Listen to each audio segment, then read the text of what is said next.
जय हिंद साथियों, स्वागत है आप सभी का YouTube channel Kanhaiya GS world में।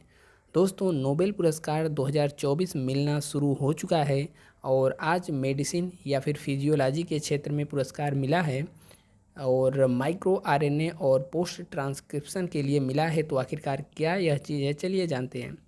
दोनों लोग का आप चेहरा याद कर सकते हैं और जो नाम है इनका, अमेरिकी वैज्ञानिक हैं। एक का नाम है विक्टर एम्ब्रोस और दूसरे वैज्ञानिक का नाम है गैरी रुअकुन। ठीक है, 2024 का मेडिसिन का पुरस्कार इन्हीं को मिला है। एक बार फिर से देख लीजिए।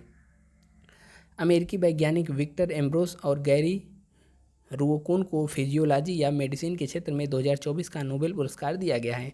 दोनों को माइक्रो आरएनए और पोस्ट ट्रांसक्रिप्शन जीन रेगुलेशन में इसकी भूमिका के खोज के लिए यह पुरस्कार दिया गया है। और नोबेल पुरस्कार की वेबसाइट यहाँ पर डेली की डेली, मतलब जब जब नोबेल पुरस्कार मिलेगा अपडेट होती रहेगी।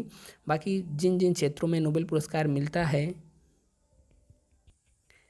देखेंगे यहाँ पर। आवश्यक विनिमय यानी कि इस वर्ष का नोबेल पुरस्कार जीन गतिविधियों को नियंत्रित करने के लिए कोशिकाओं में उपयोग किए जाने वाले एक महत्वपूर्ण विनियामक तंत्र की खोज पर केंद्रित है।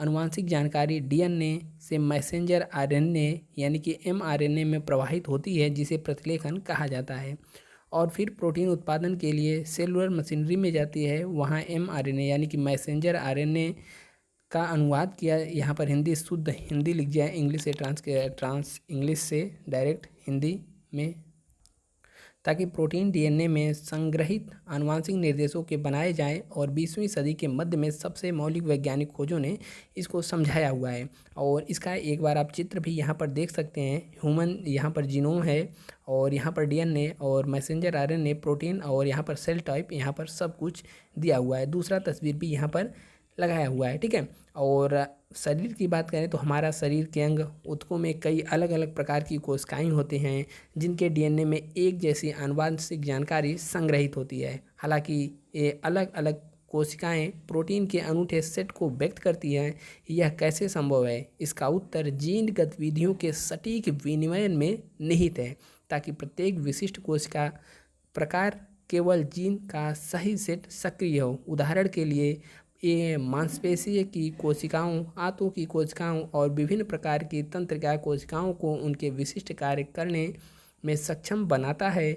इसके अलावा हमारे शरीर और पर्यावरण में बदलती परिस्थितियों के अनुसार सेलुलर कार्यों को अनुकूलित करने के लिए जीन गतिविधि को लगातार ठीक किया जाना चाहिए। यदि जीन विनिमय गड़बड़ा जाता है तो यह कैंसर, मधुमेह और इसके अलावा अन्य तमाम गंभीर बीमारियों को जन्म देता है। तो यहाँ पर दोनों वैज्ञानिक का नाम आप याद रखेंगे। आने वाले एग्जाम में करंट के रूप में यह क्वेश्चन पूछेगा। कौन कौन से वैज्ञानिक हैं? विक्टर एम्ब्रोस और गैरी रुओकुन।